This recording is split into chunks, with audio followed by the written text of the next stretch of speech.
അല്ല സുലൈമാൻ കുണ്ടി തീപ്പിട്ടാലും പറഞ്ഞേ പൂലങ്ങാടി സലീമിന്റെ വീട്ടിൽ കള്ളം കയറി.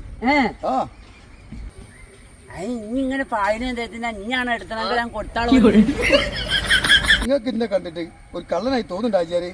കള്ളനാണെന്ന് തോന്നിയില്ലെങ്കിൽ ഇനി ഒരു ലക്ഷം കെട്ടോനാണ്. ആ കണത്തിൽ എൽമളെ കൂട്ടണ്ട കേട്ടോ. ഇനി പോല കൊറേ കഥ പറയാനുണ്ട് സുലൈമാനെ. അത് തോനെ പറയാനൊന്നുമില്ല. ബംഗാളികളെ നിരത്തിട്ടേ പോലെ അല്ലേ ഓളെ കൈമല്. അത് ഇനിയാണെങ്കിലും കേറും. അത് ആരായാലും കേറും. അങ്ങനല്ലേ ഉള്ളത്.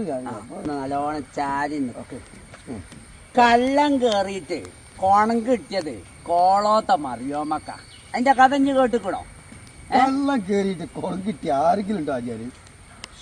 എന്തേതും കിട്ടിയെന്ന് വെച്ചാ കൊടോ ഓണോടോ. ആ കഥ അറിഞ്ഞിട്ട് തന്നെ ഞാൻ പോകുന്നു. പറയും ഓല് വലിയ പൈസക്കാരായിരുന്നു. നീട്ടി കൊണ്ടുവേണ്ട, വേഗം ഒന്ന് കഥ പറഞ്ഞു തീർക്കി. ഇനി ആദ്യം ഓങ്ങി വെച്ച തല്ലിനോട് കിട്ടിക്കണ്ടേ സുലൈമാനെ? അന്ന് ഓങ്ങി വെച്ച് എനിക്ക് ഒന്നോ എന്നോട് കിട്ടാനായിരിക്കും.